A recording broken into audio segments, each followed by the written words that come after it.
So we've got here a Commodore MPP 1361 printer. These things originally connect up with a PET series computer.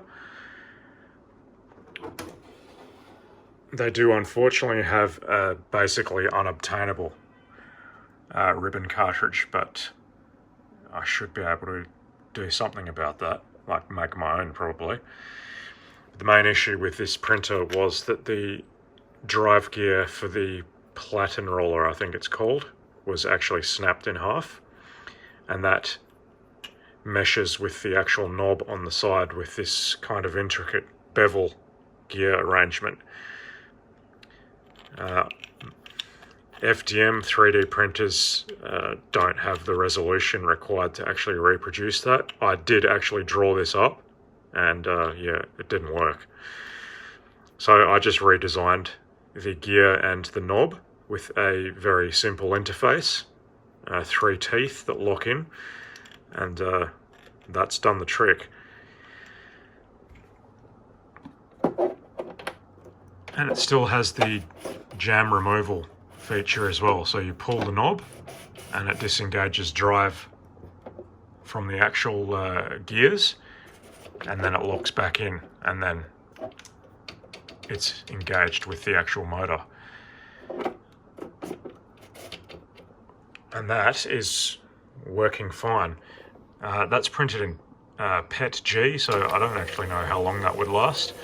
I'm not sure what other materials I could use. That filament that's hanging off there is actually support material. It's not the gear coming apart yet.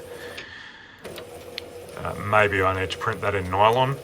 I don't know what the success of that will be yet, but in any case, for demonstration purposes, this old printer is now working perfectly.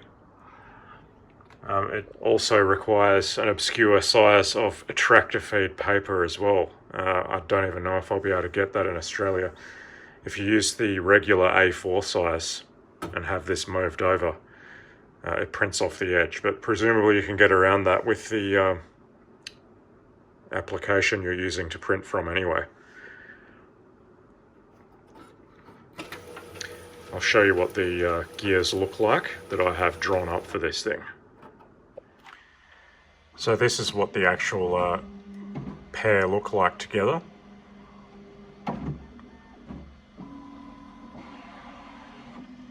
And I'll show you what that looks like separated now.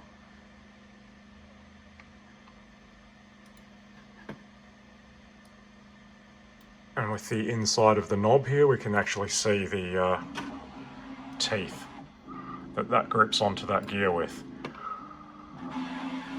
Turn on the other one now.